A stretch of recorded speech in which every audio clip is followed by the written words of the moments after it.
Hello friends, नमस्कार। आप सभी का स्वागत है आपके अपने चैनल वनडे एग्जाम टारगेट पर। और 3 बजे की क्लास में आप सभी का स्वागत है। और यहाँ पर हम आ चुके हैं। ठीक है, चलिए। अनएक्सपेक्टेड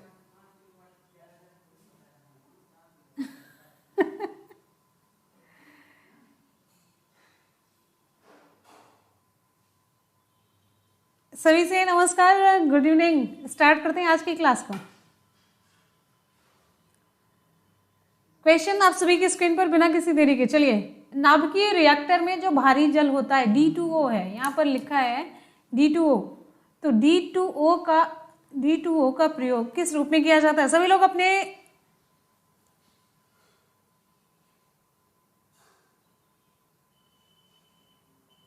लाइक का नंबर बताएंगे फटाफट से।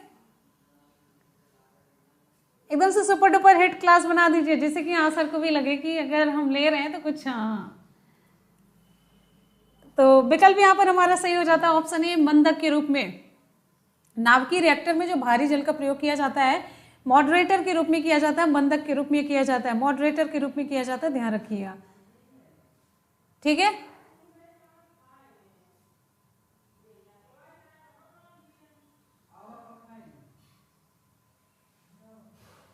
और ये मंदक का प्रयोग क्यों किया जाता है जानते हैं? मंदक का प्रयोग न्यूट्रॉन की गति को धीमा करने के लिए। किसके लिए? मेनली न्यूट्रॉन की गति को धीमा करने के लिए। न्यूट्रॉन की गति को धीमा करने के लिए मंदक का प्रयोग किया जाता है। ठीक है, चलिए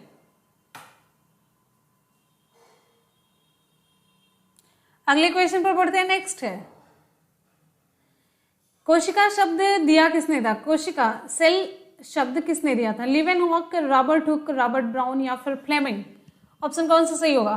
कोशिका शब्द का प्रयोग किसने किया था? सबसे पहले कोशिका शब्द दिया किसने था?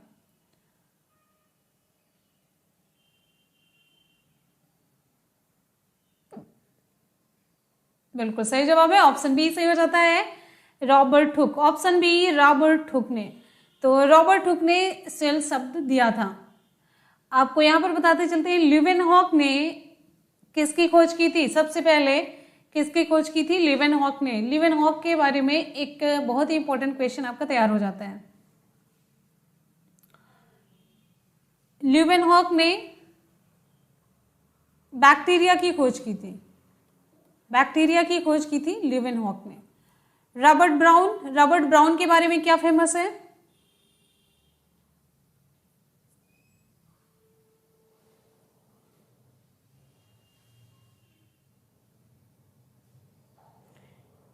रॉबर्ट ब्राउन, फटाफट से रिप्लाई करते रहिए। रॉबर्ट ब्राउन, इन्होंने न्यूक्लियस की खोज की थी। किसकी खोज की थी? न्यूक्लियस की खोज की थी, केंद्रक की खोज की थी। फ्लेमिंग के बारे में क्या इंपॉर्टेंट है? फ्लेमिंग नाम के 2 साइंटिस्ट हैं, एक वाल्टर फ्लेमिंग है। वाल्टर फ्लेमिंग है, इन्होंने माइटोसिस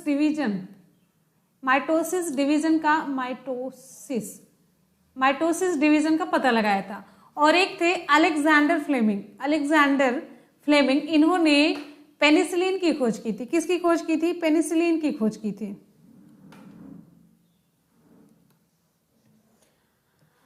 अगले क्वेश्चन पर बढ़ते हैं। नेक्स्ट है, लाइसोसोम आत्महत्या का थैला है क्योंकि उसमें क्या है? लाइसोसोम को आत्महत्या का थैला क्यों कहा जाता है? फटाफट से रिप्लाई करते रहिए।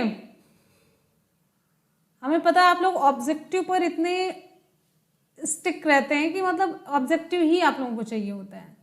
लाइसोसोम को आत्महत्या का थैला कहा जाता है क्यों? उसमें क्या पाया जाता है?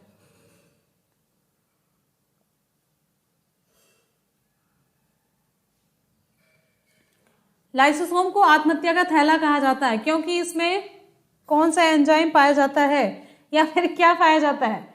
ऑप्शन ए सही हो जाता है, हाइड्रोलिटिक एंजाइम पाया जाता है, जल अपघटक एंजाइम पाया जाता है। लाइसोसोम को आत्महत्या का थैला कहा जाता है क्योंकि इसमें अपघटक एंजाइम पाया जाता है। बस इतना जानिए। जबकि आत्महत्या का थैला क्यों कहा जाता है? इसके पीछे बड़ा लंबा चौड़ा कॉन्सेप्ट है। अच्छा, लाइसोसोम जंतु कोशिका में पाया जाता है या फिर पादप कोशिका में या फिर दोनों कोशिका में पाया जाता है? जंतु में पाया जाता है या फिर पादप में या दोनों कोशिका में पाया जाता है लाइसोसोम?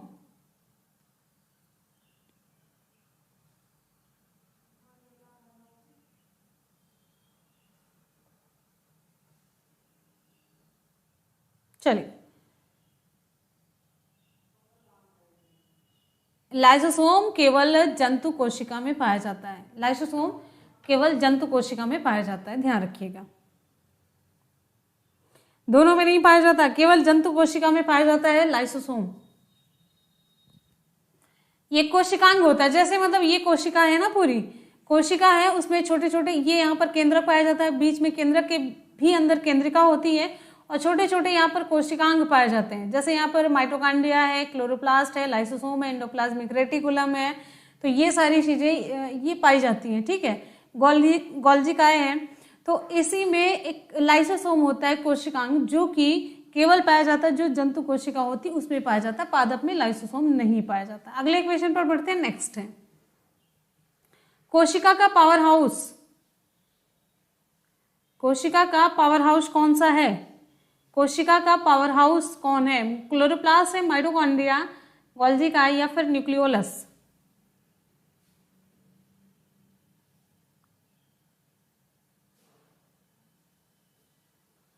हाँ, स्मूथ जो जिस पे राइबोसोम होता है वो स्मूथ नहीं होता है, जिस पे नहीं होता है वो स्मूथ होता है। कोशिका का पावर हाउस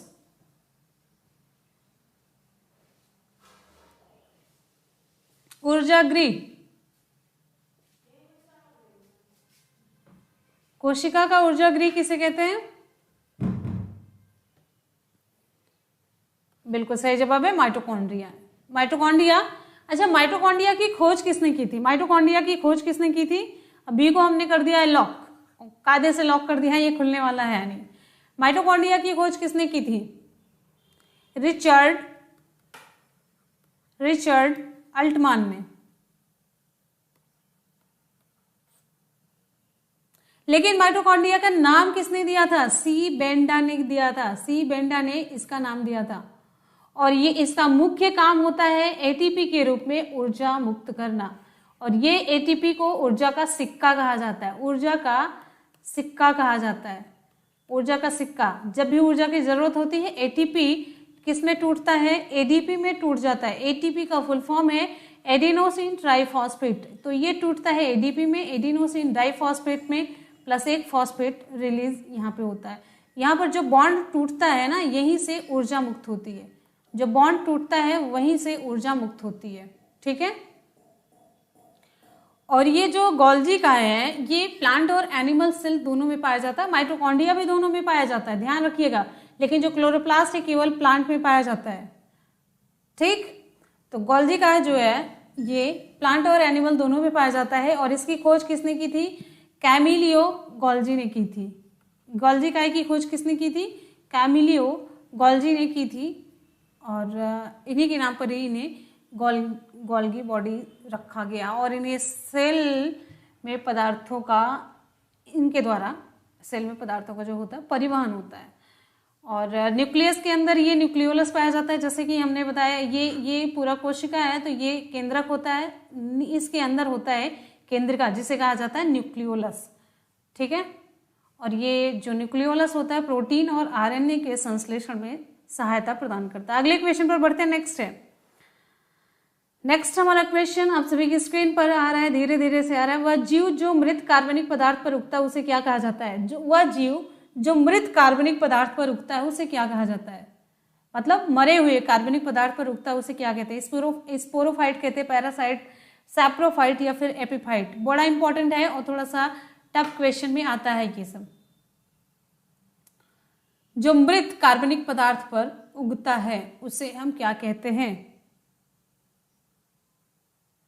चलिए फटाफट से रिप्लाई करते रहिए। इतनी स्लो रिप्लाई आप लोगों की आ रही है, बहुत ही स्लो रिप्लाई आ रही है, बहुत ही स्लो।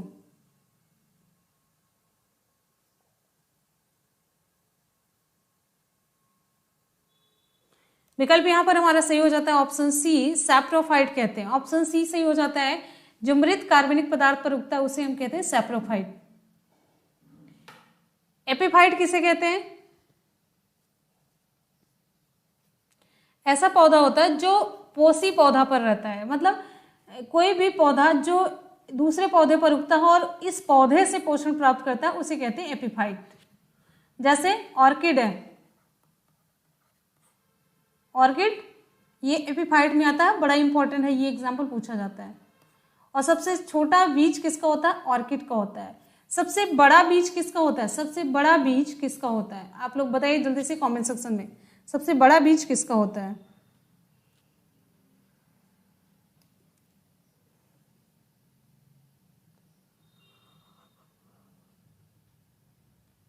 मानव शरीर में सबसे कठोर पदार्थ कौन सा है? इनेमल है, हड्डी है, उपास्थि है, मांसपेशी है?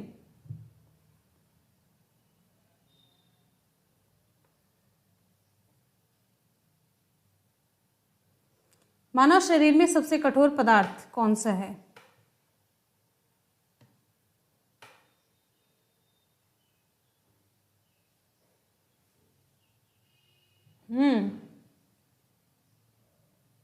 और स्लो रिप्लाई नहीं हो सकती है, थोड़ी सी और स्लो हो फिर तब अच्छा लगे।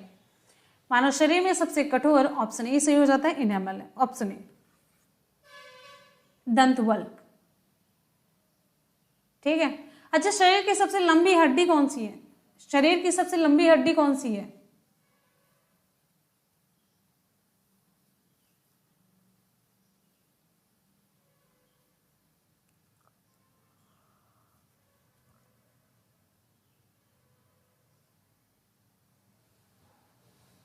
बिल्कुल सही, फीमर है। फीमर ये कहाँ पाई जाती है? जांग की हड्डी, जांग में पाई जाती है। अच्छा, शरीर की सबसे मजबूत हड्डी कौन सी है? सबसे मजबूत हड्डी कौन सी है?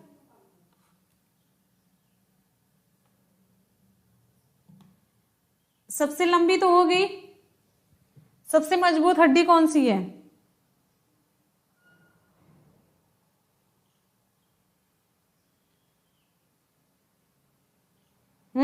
जल्दी से बताइए।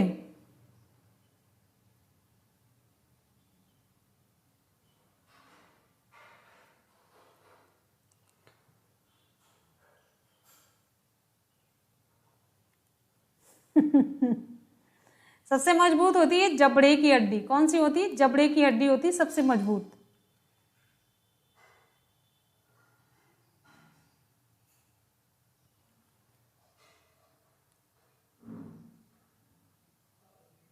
चलिए अगले क्वेश्चन पर बढ़ते हैं।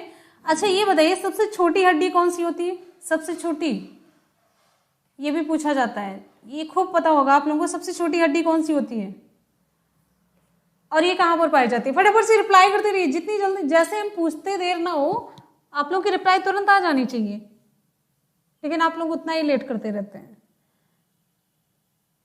मानव शरीर की सबसे छोटी हड्डी स्टेपीज होती है। कहां पर पाई जाती है? कान में। कान के 3 भाग होते हैं, बाह्य कर्ण, आंतरिक कर्ण, मध्य कर्ण। तो इस किस भाग में पाई जाती है? कान के किस भाग में पाई जाती है? मध्य में, आंतरिक में या फिर बाह्य में?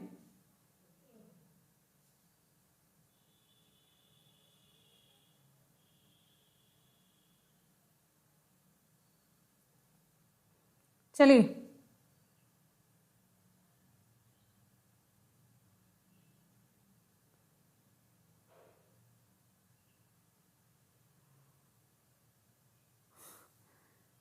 अगले क्वेश्चन पर बढ़ते हैं, खोज के लिखिएगा।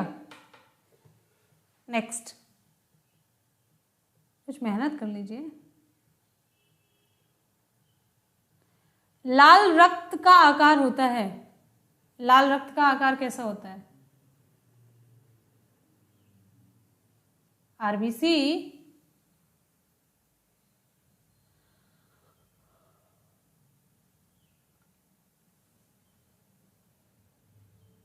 बिल्कुल सही ऑप्शन यहां पर हमारा डी सही हो जाता है, उभयावतल।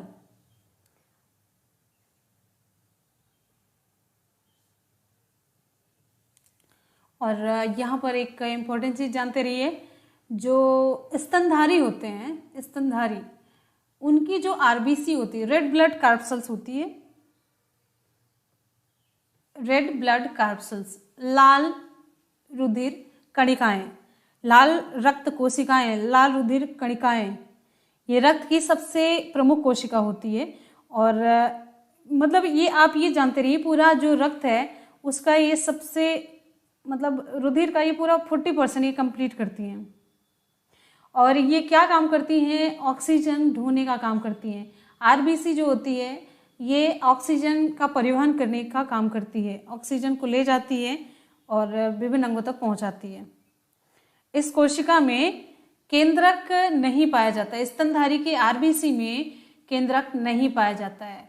लेकिन यहाँ पर एक अपवाद है, इसलिए ये क्वेश्चन इंपॉर्टेंट हो जाता है। और हम आपको यही बताने वाले थे, ऊंट है, ऊंट है और लामा है, ऊंट और लामा में केंद्रक पाया जाता है। वैसे इस कोशिका में यानी कि आरबीसी में, रेड ब्लड कार्पसेल्स में केंद्रक नहीं पाया जाता, लेकिन ऊंट और लामा में केंद्रक मिलता है।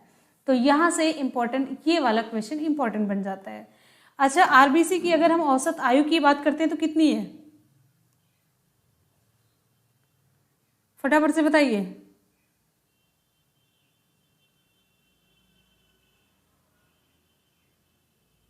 इसकी औसत आयु जो है 120 दिन है। कितनी है? 120 दिन है। ठीक है,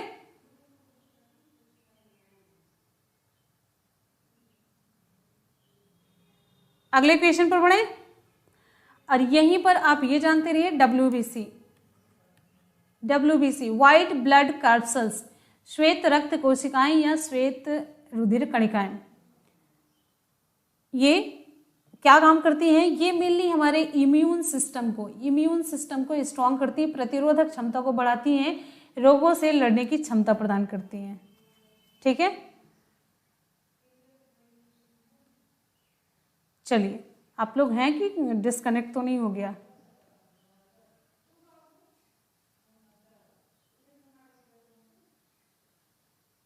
अगले क्वेश्चन पर बढ़ते हैं। नेक्स्ट है,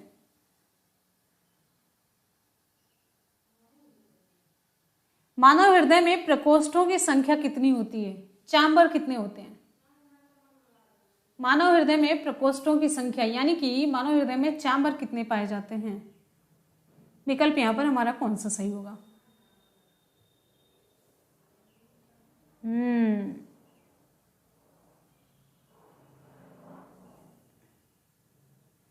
प्रकोष्ठों की संख्या, प्रकोष्ठ, चैम्बर,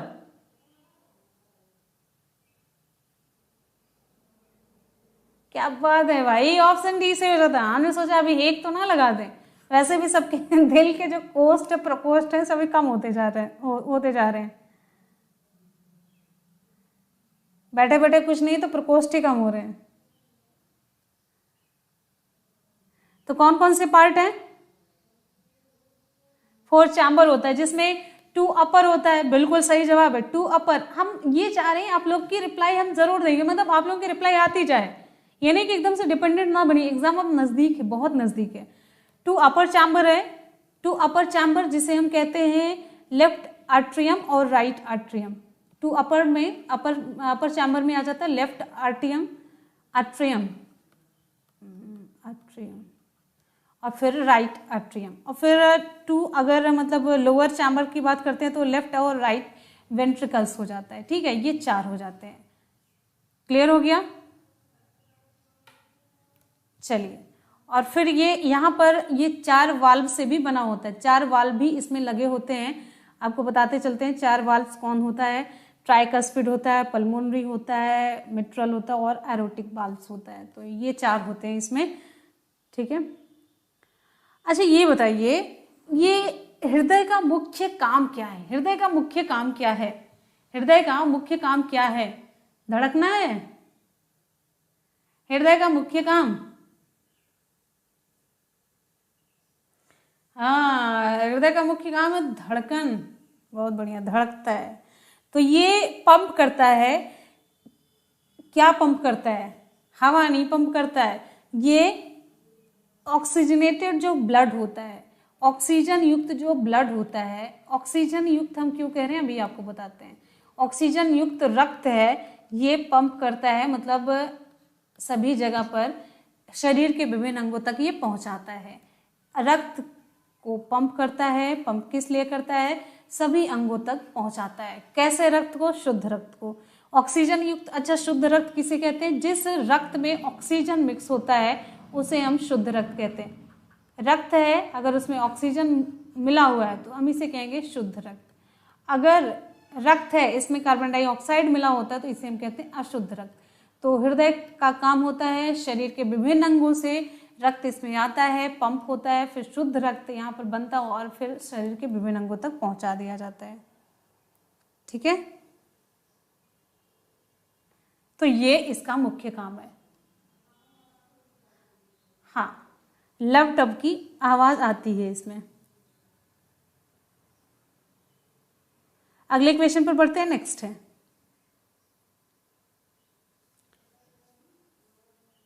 अच्छा, ब्लड सर्कुलेशन की खोज किसने की थी?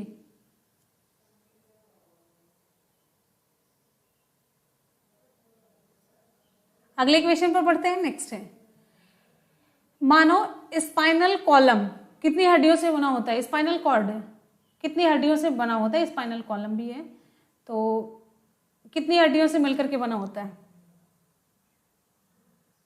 चलिए जल्दी से बताइए।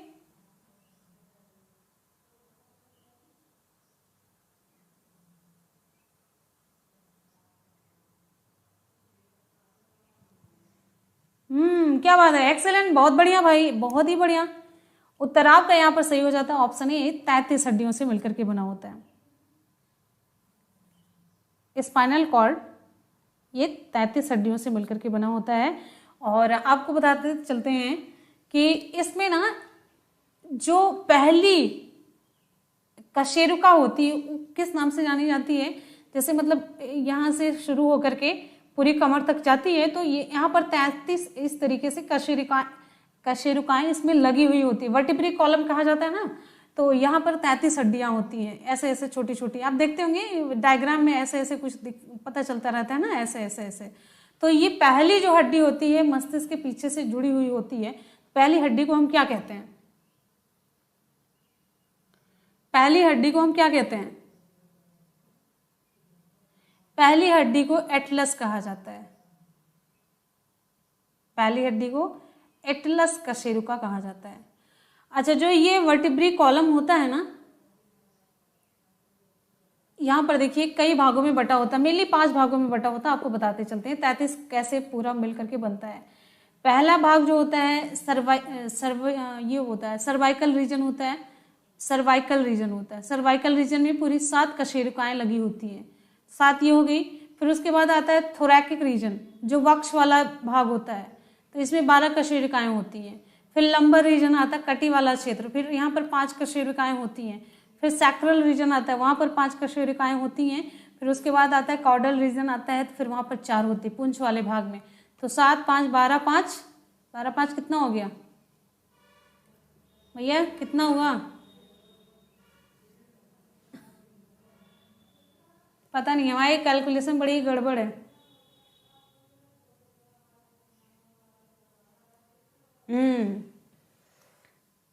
चला आगे आगे चला जाए।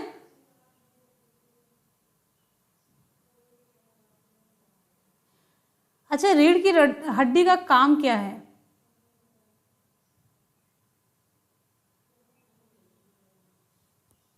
रीढ़ की हड्डी का काम क्या है?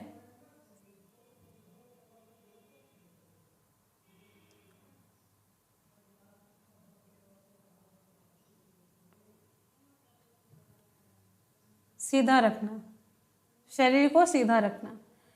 अगले क्वेश्चन पर बढ़ते हैं। आप लोग एक बार वीडियो को लाइक और शेयर जरूर कर दीजिएगा। हाँ, आप लोगों को ये बहुत ही इंटरेस्टिंग इसलिए नहीं लग रहा होगा, थोड़ा सा दिमाग लग रहा है। अन्य जंतुओं की अपेक्षा मनुष्य के मस्तिष्क का कौन सा भाग अधिक विकसित होता है? अन्य जंतुओं की अपेक्षा मनुष्य के मस्तिष्क का कौन सा भाग अधिक विकसित होता है? सेरिब्रम है, सेरिबेलम है, मेडुला ओब्लांगेटा है, ऑप्टिक लोब्स है। विकल्प कौन सा सही होगा?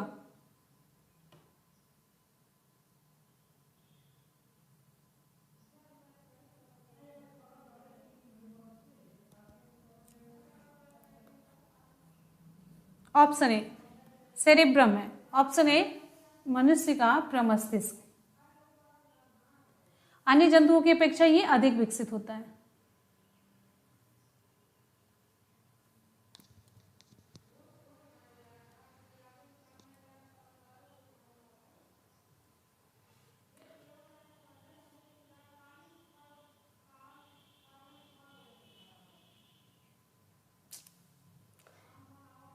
मस्तिष्क।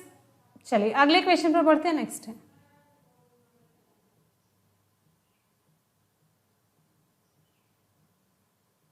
मानव त्वचा क्या है? एक कोशिका है, एक ऊतक है, एक अंग है, क्या है?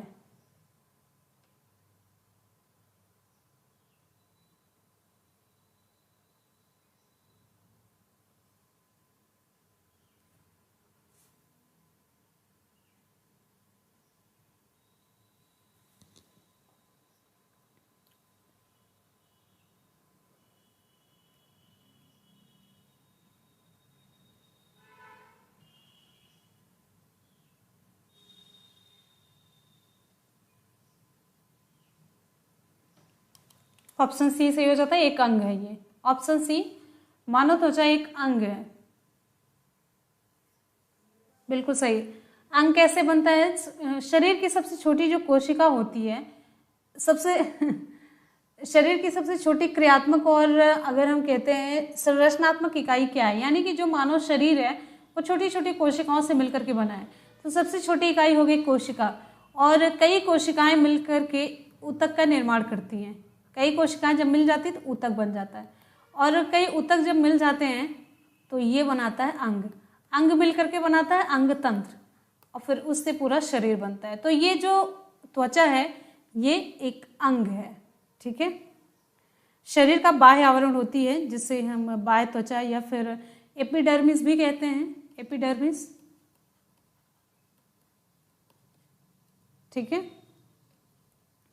तो ये क्या काम करती है? मेनली जो हमारी त्वचा होती है रोगाणुओं से हमारे शरीर की सुरक्षा प्रदान करती है, ताप का नियंत्रण करती है, और उसके बाद ताप का नियंत्रण देखते होंगे, रोम छिद्र पाए जाते हैं, रोम जो हेयर्स होते हैं, फिर वहाँ से आप पसीना वगैरह निकलता है, ये देखते हैं। तो ये ताप का नियंत्रण ही होता है, और अपशिष्ट पदार्थों को भी बाहर निकालने का काम होता है, और विटामिन डी का भी संश्लेषण त्वचा से ही होता है, और इस तरीके से ये त्वचा का ये सारा काम है,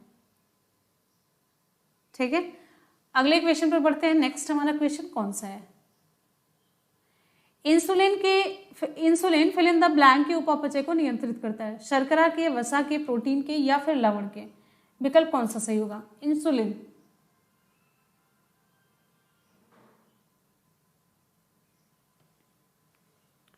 ऑप्शन हमारा कौन सा सही होगा?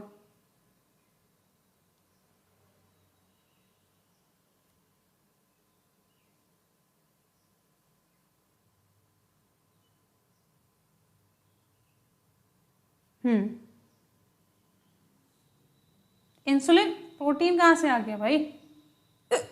सॉरी। ऑप्शन ये सही हो जाता है, ये शर्करा के उपापचय को नियंत्रित करता है। अरे भाई इंसुलिन, शुगर का नाम नहीं सुना है? शुगर का शुगर के रोगी, शुगर के पेशेंट, तो शर्करा मीठा खाने के लिए मना किया जाता है ना, तो शर्करा मीठा किस में रहेगा?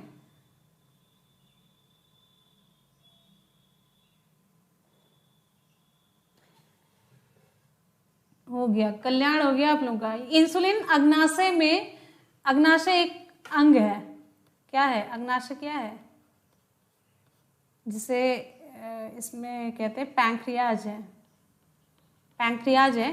यहाँ पर अगर जो भी साइंस के स्टूडेंट होंगे ये समझ होंगे, यहीं पर अग्नाशय में लैंगर हैंग्स की दीपिकाएं पाई जाती हैं, आईलेट्स ऑफ लैंगर हैंग्स, ठीक है। लैंगर हैंग्स की दीपिकाएं पाई जाती है, जिसमें ये बीटा सेल से स्रावित होने वाला हार्मोन है। ये क्या काम करता है? ग्लूकोज को ग्लाइकोजन में बदलता है। क्या काम करता है? ग्लूकोज को किस में चेंज करता है? ग्लाइकोजन में चेंज करता है। तो इसीलिए कहा जाता है कि ग्लूकोज की मात्रा को, ये शर्करा की मात्रा को नियंत्रित करता है, ठीक है। बात समझ में आई? तो किससे निकलता है? बीटा सेल से, बीटा कोशिकाओं से स्रावित होने वाला ये कि जंतु हार्मोन है, ध्यान दीजिएगा। समझ में आया?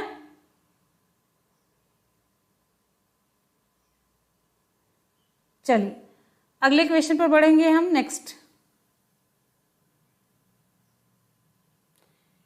मानव शरीर का कौन सा अंग टाइफाइड से मुख्य रूप से प्रभावित होता है? मानव शरीर का कौन सा अंग है जो टाइफाइड से मुख्य रूप से प्रभावित होता है? आमाशय है, गुर्दा है, फेफड़ा है, आंत है?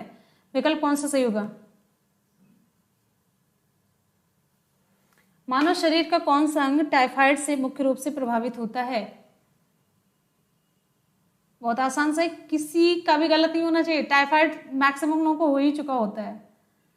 ऑप्शन यहाँ पर हमारा डी सही हो जाता है, ऑप्शन डी सही हो जाता है, आंत, इंटेस्टाइन। ठीक है, चलिए अब यहां पर हम कुछ डिजीज आपको बताते हैं, आपको बताते रहना है।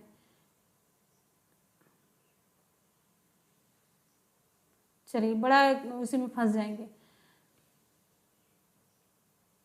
टाइफाइड में, अच्छा टाइफाइड में होता क्या है? टाइफाइड में क्या होता है?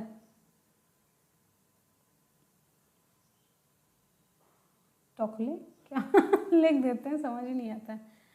अच्छा ये बताइए, न्यूमोनिया है, न्यूमोनिया में कौन सा अंग प्रभावित होता है?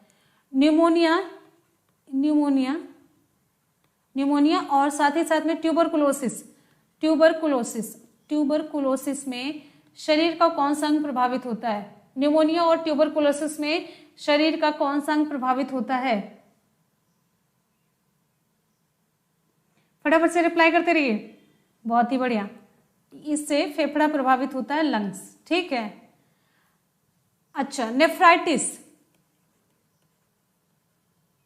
नेफ्राइटिस और यूरेमिया, ये दो बीमारी का नाम है, नेफ्राइटिस और यूरेमिया। इसमें कौन सा अंग प्रभावित होता है? जल्दी से बताइए, कौन सा अंग प्रभावित होता है? फटाफट से बताइए।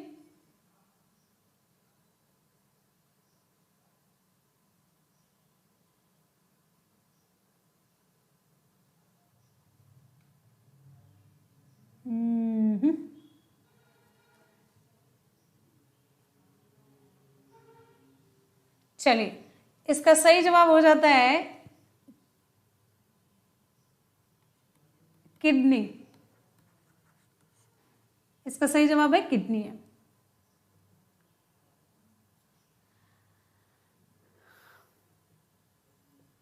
तो यहां पर क्वेश्चन कंप्लीट होता है। करेंगे सुपरफास्ट रिवीजन और साथ ही साथ में अभी करेंगे ओरल टेस्ट भी करेंगे। नाभिकीय रिएक्टर में भारी जल का प्रयोग किस रूप में किया जाता है? नाभिकीय रिएक्टर में भारी जल का प्रयोग किस रूप में किया जाता है? उत्तर यहां पर आपका, एक मिनट, ये जूम नहीं हो रहा है, रुक जाइए।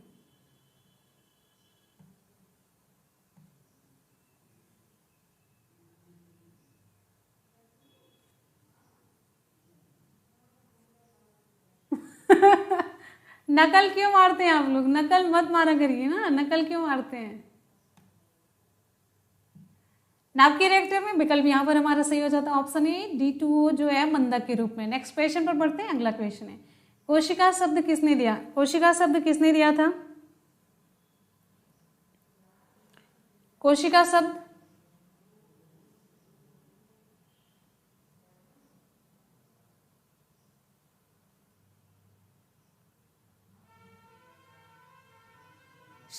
सरिता यादव। उसको मुनमुन ब्लॉक पर लेके जाइए, बच्ची को फिर दिखा दीजिए, हम देख जाएंगे। कोशिका शब्द किसने दिया था भाई? Robert Hooke. अरे राम, मेरी मोबाइल खिसक नहीं रही है, ये स्क्रॉल नहीं हो रही है।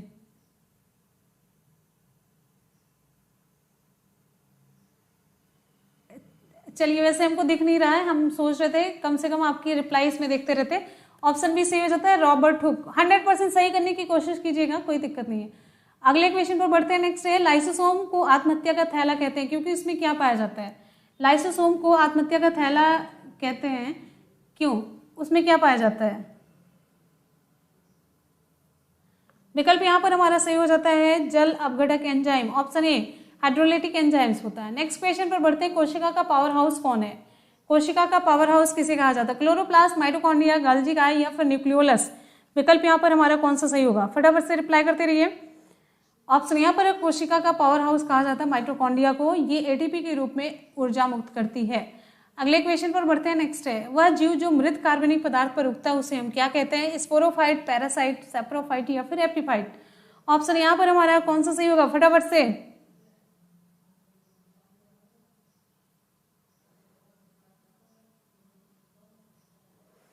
बिल्कुल सही जवाब है, ऑप्शन सी सही हो जाता है, सैप्रोफाइट। नेक्स्ट हमारा क्वेश्चन, मानव शरीर में सबसे कठोर पदार्थ कौन सा है? और आपको यहाँ पर बता देते हैं, रात में 10 बजे एससीईआरटी चलेगी, उसमें आपको एकदम से अलग और न्यू क्वेश्चन आपको देखने को मिलेगा, एकदम स्टैंडर्ड लेवल का। तो तैयार रहिएगा पूरी एनर्जी और जोश के साथ। ऑप्शन यहाँ पर हमारा सही हो जाता है, ऑप्शन ए दंत वल्क है, इनेमल है। नेक्स्ट क्वेश्चन पर बढ़ते हैं। अगला क्वेश्चन है, लाल रक्त का आकार कैसा होता है? लाल रक्त का आकार ऑप्शन यहाँ पर डी सही हो जाता है, उभयावतल होता है। अच्छा, यहीं पर एक क्वेश्चन और आप लोग बताते रहिए, एक क्वेश्चन आप लोग और बताइए, जब बहुत अधिक ऊंचाई पर चढ़ते हैं तो लाल रुधिर कणिकाओं की संख्या क्या होती है? बहुत अधिक ऊंचाई पर जब मनुष्य चढ़ता है तो लाल रुधिर कणिकाओं की क्या होती है? संख्या बढ़ जाती है, उसका आकार बढ़ जाता है, उसका आकार छोटा हो जाता है, संख्या घट जाती है, WBC बढ़ जाता है, क्या होता है? विकल्प कौन सा सही होगा? बहुत अधिक ऊंचाई पर मनुष्य की लाल रुधिर कणिकाओं की संख्या में क्या होता है? वृद्धि होती है, कमी होती है, क्या होता है? बिल्कुल सही है भैया, बढ़ जाती है संख्या। कैसी बताया? तुक्का मार के बताया होगा। अच्छा, ओरल टेस्ट के लिए टॉपिक ये कोशिश करेंगे, वैसे तो हम यही पूछते चलते हैं जो मेरे माइंड में आता जाता है। ठीक है, आपसे टॉपिक सोचेंगे। मानव हृदय में प्रकोष्ठों की संख्या कितनी होती है? बहुत ही आसान सा विकल्प आपका डी सही हो जाता है, 4 है। अगले क्वेश्चन पर चलते हैं। आलिंद निलय ना, 2 आलिंद 2 निलय, राइट लेफ्ट दोनों में कर लीजिए। मानव स्पाइनल कॉलम कितनी हड्डियों से मिलकर के बना होता है? उत्तर आपका यहाँ पर ए सही हो जाता है, 33। उत्तर ए सही हो जाता है, 33। नेक्स्ट है, अन्य जंतुओं की अपेक्षा मनुष्य के मस्तिष्क का कौन सा भाग अधिक विकसित होता है? ऑप्शन ए सही हो जाता है, सेरिब्रम, प्रमस्तिष्क। नेक्स्ट क्वेश्चन पर बढ़ते हैं। हमारा अगला क्वेश्चन आप सभी के लिए है, यहाँ पर आ रहा है धीरे धीरे से। मानव त्वचा क्या है? मानव त्वचा विकल्प हमारा यहाँ पर सी सही हो जाता है, एक अंग है। मानव त्वचा ऑप्शन सी सही हो जाता है, ये एक अंग है। अगले क्वेश्चन पर हम बढ़ते हैं। इंसुलिन किसके उपापचय को नियंत्रित करता है? इंसुलिन ऑप्शन ए सही हो जाता है, शर्कराओं के उपापचय को ये नियंत्रित करता है। अगला क्वेश्चन हमारा है, मानव शरीर का कौन सा अंग टाइफाइड से मुख्य रूप से प्रभावित होता है? मानव शरीर का कौन सा अंग टाइफाइड से मुख्य रूप से प्रभावित होता है? तो टाइफाइड से आंत होती है, वो भी मेनली छोटी आंत होती है, स्मॉल इंटेस्टाइन होती है। ठीक है, अगले क्वेश्चन पर बढ़ते हैं। नेक्स्ट यहां पर चलिए, अब ओरल टेस्ट के लिए आप लोग तैयार हो जाइए। ओरल टेस्ट है। ओरल टेस्ट में पहला क्वेश्चन आप सभी के लिए, फोटोग्राफी। फोटोग्राफी आप लोग जानते हैं, फोटोग्राफी में कौन सा रंग प्रयोग किया जाता है? फोटोग्राफी में कौन सा रंग प्रयुक्त होता है? फोटोग्राफी में कौन सा रंग प्रयुक्त होता है? इंपॉर्टेंट क्वेश्चन है, केमिस्ट्री का है। फोटोग्राफी में कौन सा रंग प्रयुक्त होता है? फोटोग्राफी में विकल्प है आपका red, blue, green, B red, blue, yellow, red, blue, orange, red, blue, black. कौन सा विकल्प सही होगा? फोटोग्राफी में मुख्य रंग कौन से होते हैं? मुख्य रंग की हम बात कर रहे हैं, मुख्य रंग।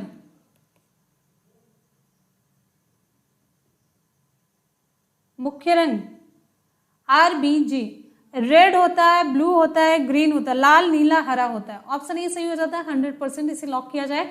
और जो फोटोग्राफी में मुख्य रंग, वैसे भी मैंने बताया आपको, मुख्य रंग प्राथमिक रंग कौन सा होता है? 3 होता है, लाल, हरा और नीला होता है। बात समझ में आई?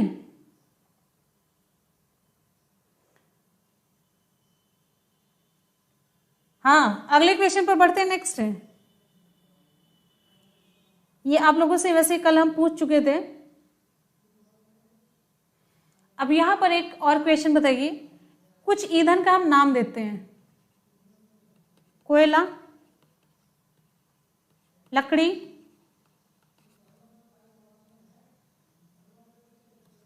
प्राकृतिक गैस, प्राकृतिक गैस। इसमें से किसका ऊष्मीय मान अधिक है? ऊष्मीय मान किसका अधिक है? ऊष्मीय मान किसका अधिक है? किसका ऊष्मीय मान अधिक है?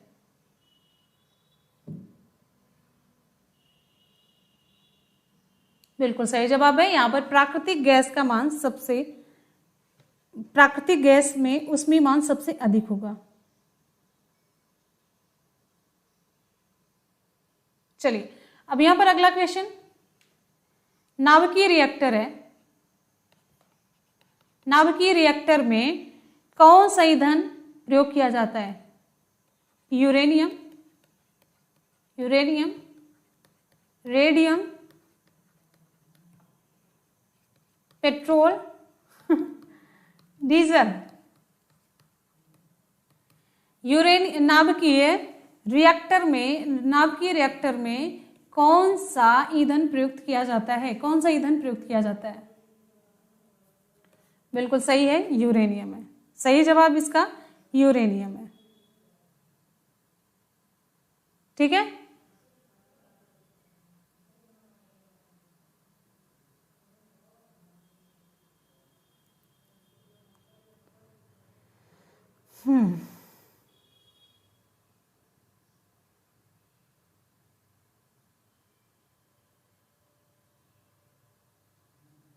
नेट सही है कि सब चले गए? ठीक है ठीक है ठीक है ठीक है भाई, दिखता नहीं तो हम बड़े डर जाते हैं, एकदम से डर जाते हैं।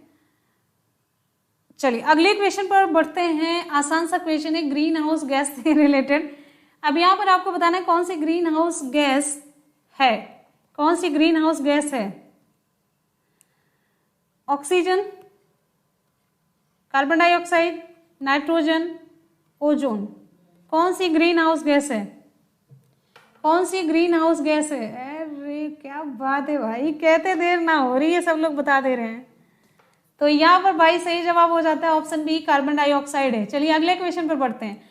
अगला क्वेश्चन है प्रशीतन में किसका प्रयोग किया जाता है? प्रशीतन, रेफ्रिजरेशन में किसका प्रयोग किया जाता है? Carbon dioxide, sulphur dioxide, freon, neon. किसका प्रयोग किया जाता है? 4 विकल्प हैं।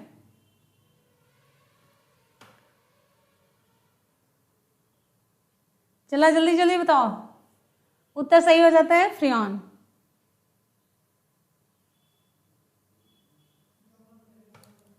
कौन सा सही जवाब है? सी है। अगले क्वेश्चन पर बढ़ते हैं। नेक्स्ट है, एकदम से एनर्जेटिक होकर के बताइए। अच्छा, गुब्बारों में कौन सी गैस भरी जाती है? गुब्बारे में कौन सी गैस भरी जाती है? गुब्बारे में कौन सी गैस भरी जाती है? कौन सी गैस भरी जाती है? Nitrogen, nitrogen, oxygen, carbon dioxide, helium. अरे भैया बड़ा तेज हो गए हो सभी लोग। ऑप्शन डी से हो जाता है हीलियम। यहां पर ये बताइए हीलियम क्यों भरा जाता है? हीलियम क्यों भरा जाता है?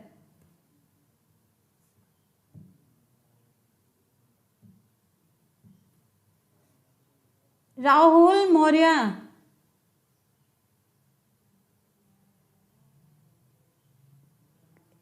सीरियस कहाँ नहीं है?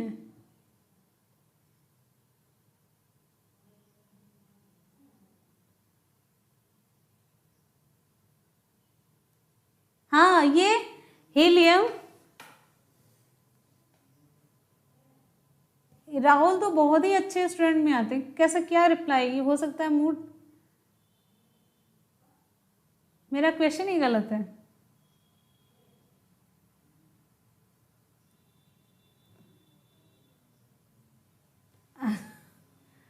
अच्छा हो सकता है, मुझे लगा कि कैसे कोई नाम तो चेंज करके नहीं कर रहा है। कभी कभी होता है ना नाम चेंज करके टाइप करना है, ऐसा कुछ। चलिए तो ठीक है, ओरिजिनल वाले ही हैं।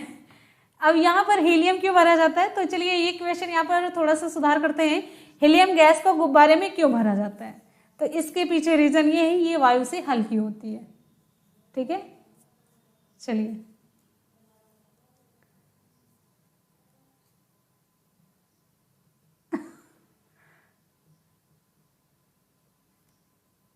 चलिए अगले क्वेश्चन पर पढ़ते हैं। नेक्स्ट,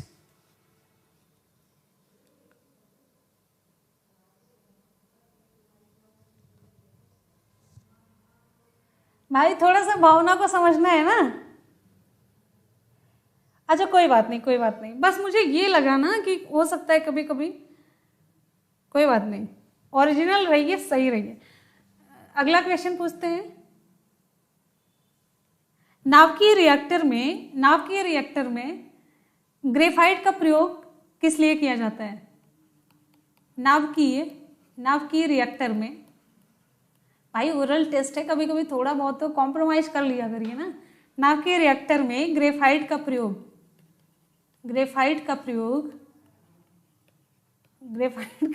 क्यों किया जाता है? टीजीटी हिंदी, बिल्कुल सही जवाब है। नहीं, भावना में बहना नहीं, बस भावना समझना है। हाँ, ये मंदक के रूप में प्रयोग किया जाता है, तो इसका प्रयोग मंदक के रूप में होता है।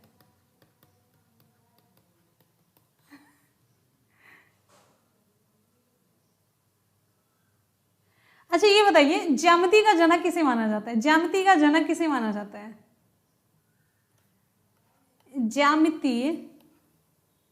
ज्यामिति का जनक किसे माना जाता है? अब मेरा एक भी क्वेश्चन गलत नहीं कर सकते कोई भी, चाहे भावना में भी चाहे वैसे।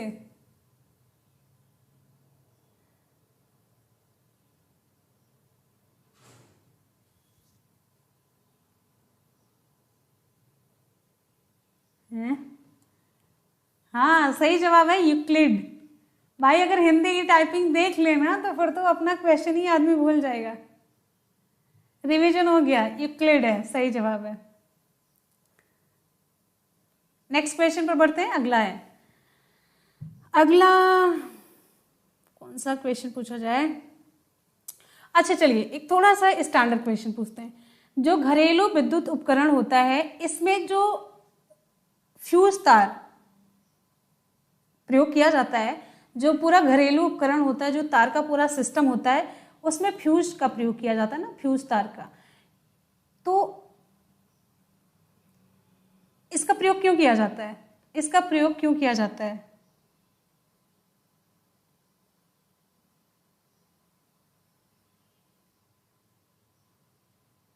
किससे बना होता है ये नहीं, ये किस लिए, मतलब फ्यूज का प्रयोग क्यों किया जाता है? बस सिंपल से ये बताइए, फ्यूज का प्रयोग, जो घरेलू विद्युत उपकरण होता है, इसमें फ्यूज का प्रयोग क्यों किया जाता है?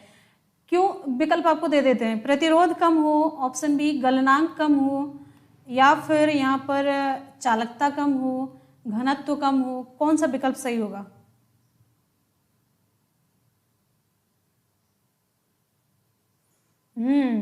अगर विकल्प में हमने गलनांक वाला दिया है तो आपका विकल्प बी सही हो जाएगा, गलनांक कम हो। ठीक है, चलिए यहां पर आप बताइए, अगला क्वेश्चन है थोड़ा सा अलग है। कौन सा विद्युत का चालक है? विद्युत का चालक कौन सा है? विद्युत का चालक, विकल्प यहाँ पर ए है, बी है, सी है, डी है। विकल्प का नाम यहाँ पर शुद्ध जल है, और एक में लवण मिला हुआ जल है। तो चलिए इसको हम लवण जल ही बोल देते हैं। और तीसरा है लकड़ी है, और चौथा है कोयला है। विद्युत का चालक इसमें से कौन सा है?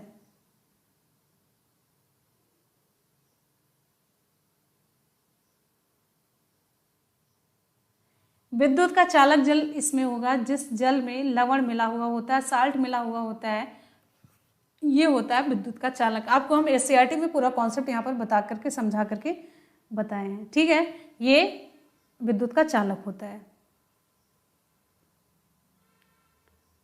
ठीक है, अगले क्वेश्चन पर बढ़ते हैं। नेक्स्ट है,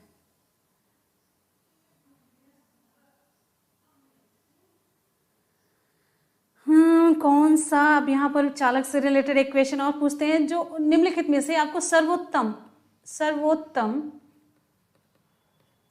विद्युत चालक कहते हैं, सर्वोत्तम विद्युत चालक किसे कहेंगे? तांबा है, बी है लोहा, सी है एल्यूमिनियम, डी है चांदी। कौन सा विकल्प सही होगा? क्या बात है भाई, विकल्प भी देते देर नहीं हुई है। तो ये चांदी, ऑप्शन आपका डी सही हो जाएगा। ठीक है, चलिए यहाँ पर और एक साइंस का एक क्वेश्चन है। अब साइंस का ही पूरा दिमाग में आ रहा है। सिलिकॉन क्या है? सिलिकॉन क्या है? अब क्या है में आपको यहाँ पर विकल्प देते हैं। चालक है, नहीं, कुचालक है, चालक है, अर्धचालक है, क्या है? तीनों में से विकल्प आपका कौन सा सही होगा? बिल्कुल सही है, अर्धचालक है, ऑप्शन सी। ये क्या है? अर्धचालक है।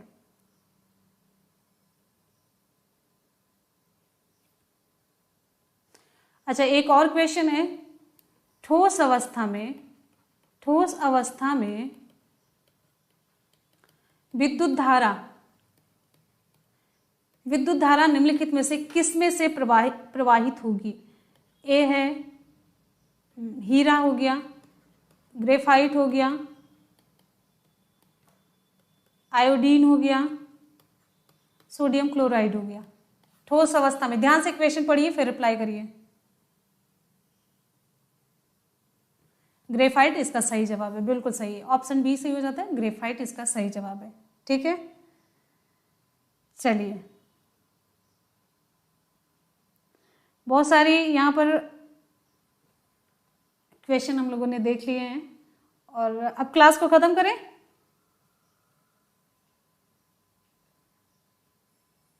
अच्छा, विश्व जैव विविधता दिवस कब मनाया जाता है? चलिए एक क्वेश्चन और बताइए, विश्व जैव विविधता दिवस, विश्व जैव विविधता दिवस,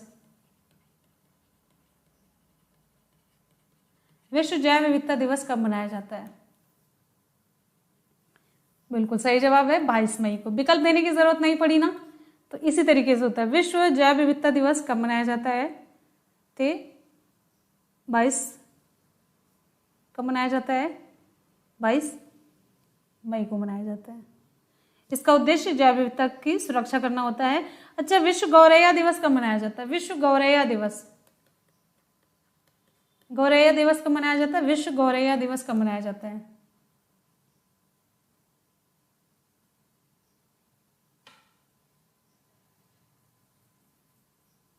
अब राहुल की रिप्लाई सही आ रही है। जब जो जिस बच्चे की पहचान होती है ना, कुछ अलग हट करके आने लगता है तो जैसे लगता है कि नॉर्मल नहीं होता है। अब सही है। तो यहाँ पर विकल्प आपका, विकल्प में अगर हम देते हैं तो 20 मार्च सही हो जाएगा। 20 मार्च इसकी सही रिप्लाई होगी। विश्व गौरैया दिवस 20 मार्च को मनाया जाता है। तो गौरैया की घटती संख्या को लेकर के ये दिवस मनाया जाता है और साल 2010 में पहली बार गौरैया दिवस मनाया गया था। और अगले क्वेश्चन पर अगर हम दिवस से रिलेटेड पूछते हैं तो अंतर्राष्ट्रीय प्रेस स्वतंत्र प्रेस दिवस कब मनाया जाता है? अंतर्राष्ट्रीय स्वतंत्र प्रेस दिवस कब मनाया जाता है? अंतर्राष्ट्रीय स्वतंत्र प्रेस दिवस कब मनाया जाता है? 1 मई, 2 मई, 3 मई, 4 मई, कब सही होगा? बिल्कुल सही है मोनिका, बिल्कुल सही है। 3 मई को मनाया जाता है अंतर्राष्ट्रीय प्रेस स्वतंत्रता दिवस। ठीक है। अच्छा, भारत में झंडा दिवस कब मनाया जाता है? भारत में झंडा दिवस कब मनाया जाता है? भारत में झंडा दिवस, भारत में झंडा दिवस कब मनाया जाता है? भारत में झंडा दिवस कब मनाया जाता है? 3 दिसंबर, 7 दिसंबर, 11 दिसंबर, 12 दिसंबर, कब मनाया जाता है?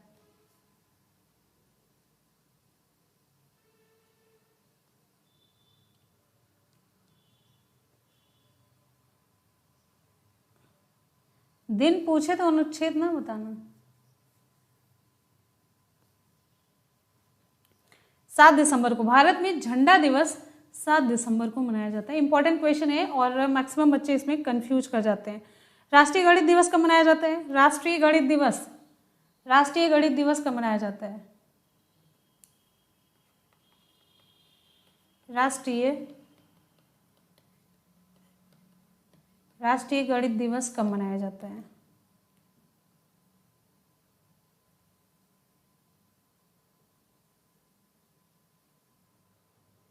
राष्ट्रीय गणित दिवस 17 दिसंबर, 20 दिसंबर, 22 दिसंबर, 25 दिसंबर, 26 दिसंबर। हाँ दे दिए ऑप्शन दे दिए।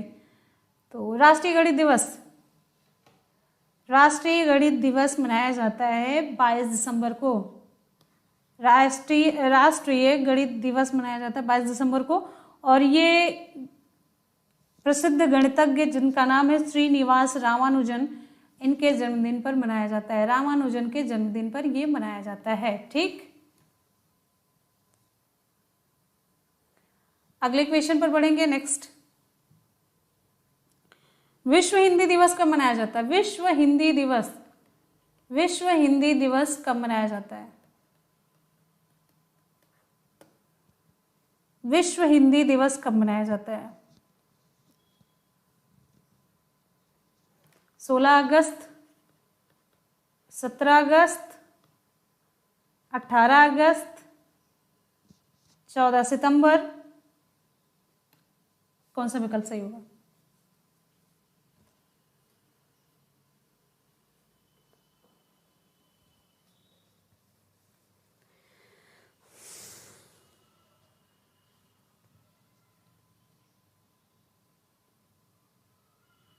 विश्व हिंदी दिवस पूछे हैं तो यहाँ पर 14 सितंबर सही होगा। और विश्व हिंदी सप्ताह कब मनाया जाता है? विश्व हिंदी सप्ताह, विश्व हिंदी सप्ताह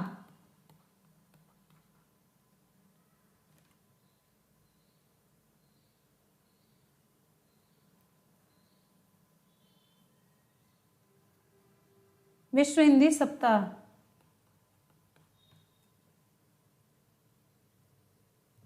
अच्छा अच्छा,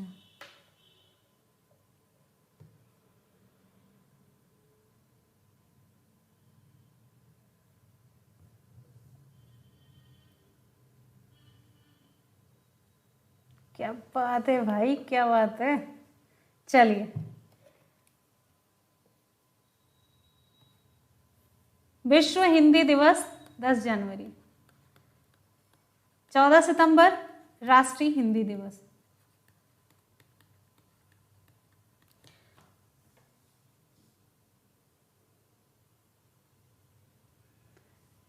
अब आगे बताइए, विश्व हिंदी सप्ताह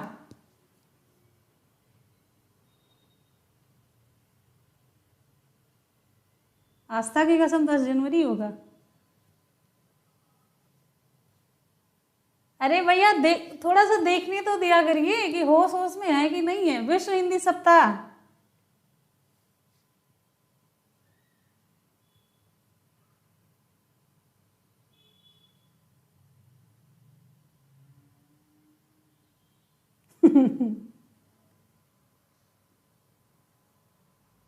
हमाऊ ना पता है।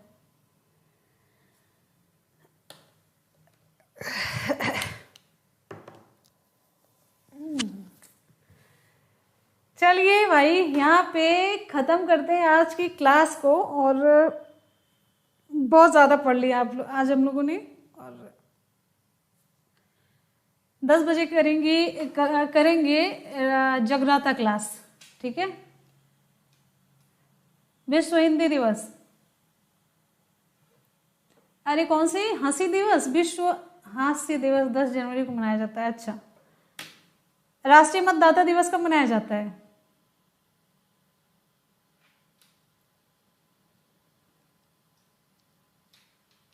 अरे सप्ताह हमको भी नहीं पता है।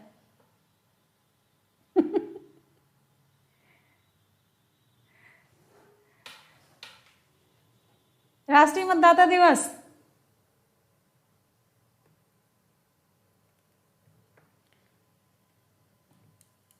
कुछ खोज खाज लीजिएगा ना, SW में भी नोट कर लीजिए ना कुछ, फिर तो मिलेंगे। 10 बजे मिलते हैं, हमेशा ही तो मिलते रहते हैं। चलिए, क्वेश्चन ऑफ द डे पढ़िए।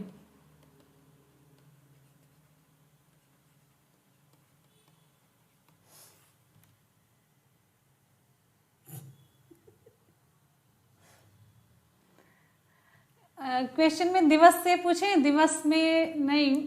चलिए जनजाति से पूछते हैं, ठीक है। जनजाति से पूछते हैं। लिंबू, लिंबू कहाँ की है? लिंबू कहाँ की जनजाति है?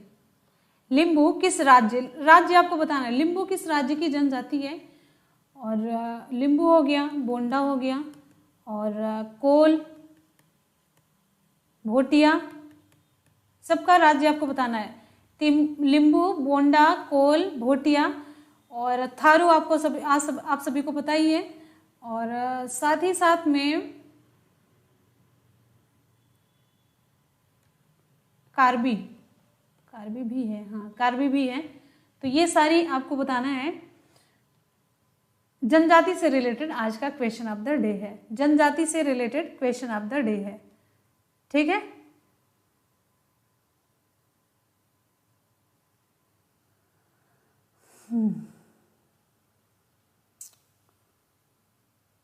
एक मिनट। तो यहाँ पर आज की क्लास कंप्लीट होती है और क्वेश्चन ऑफ द डे में इतना है।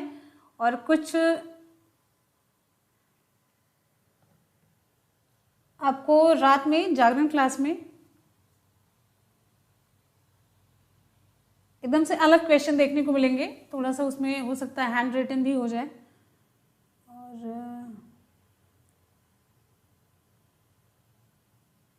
टाइपिंग कुछ बड़ा अजीब लिख रहे हैं। हाँ, हिंदी टाइपिंग ना बड़ी चेंज हो जाती है। मैम अब आप टीजीटी हिंदी करा दीजिए प्लीज़। अच्छा मनु, देखते हैं हिंदी के लिए, ठीक है। और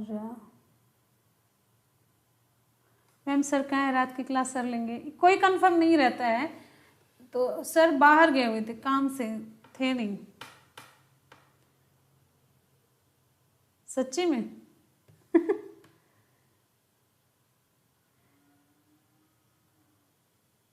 तबीयत खराब क्यों है भाई, क्यों तबीयत सब लोग खराब कर ले रहे हैं। हाँ ये बात तो है, जिस दिन सर क्लास लेते थे नेटवर्क अच्छा नहीं होता था।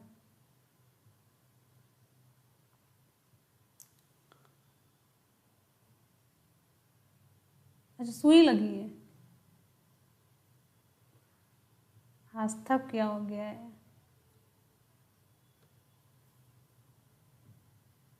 चलिए ना, मिलते हैं फिर।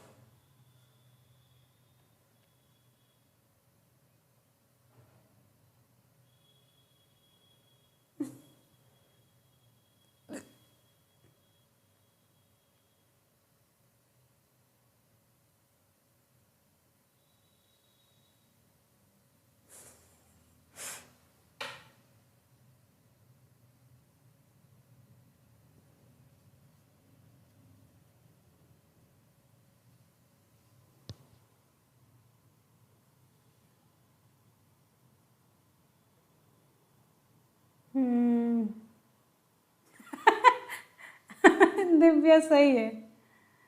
चलिए मिलते हैं फिर।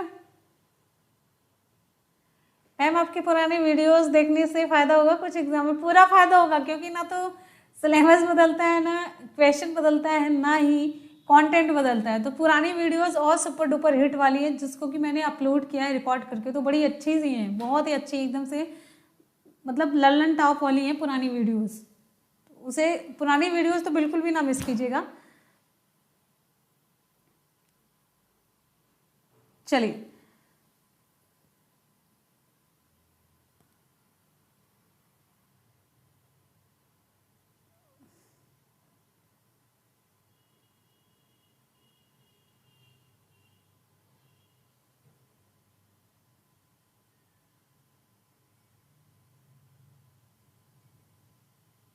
चलिए चलिए भाई।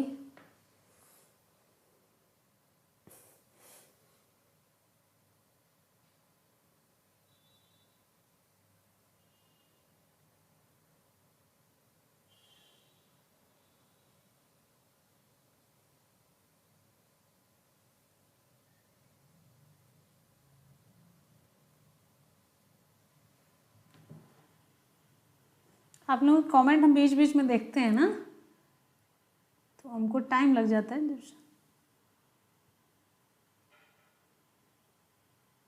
हाँ यूट्यूब पर ही पुरानी वीडियोस हैं सब।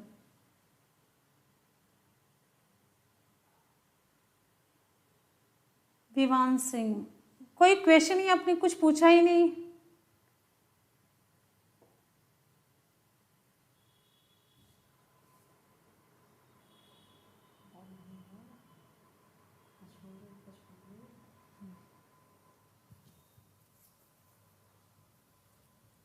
चलिए,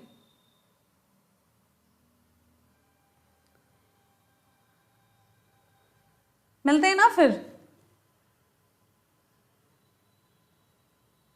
नहीं, किसी के, अब हमें खुद नहीं दिखता है ना आरती, यहाँ पर हमारा नेटवर्क खुद इतना बेकार रहता है, आप लोग कमेंट चेक करते हैं, सोचते हैं कि कमेंट आ जाए फिर आगे बढ़ें। हमें भी ये पता करना होता है कि आप लोग मतलब एक्टिव हैं कि नहीं, रिप्लाई कर रहे हैं कि नहीं, कुछ ऐसा।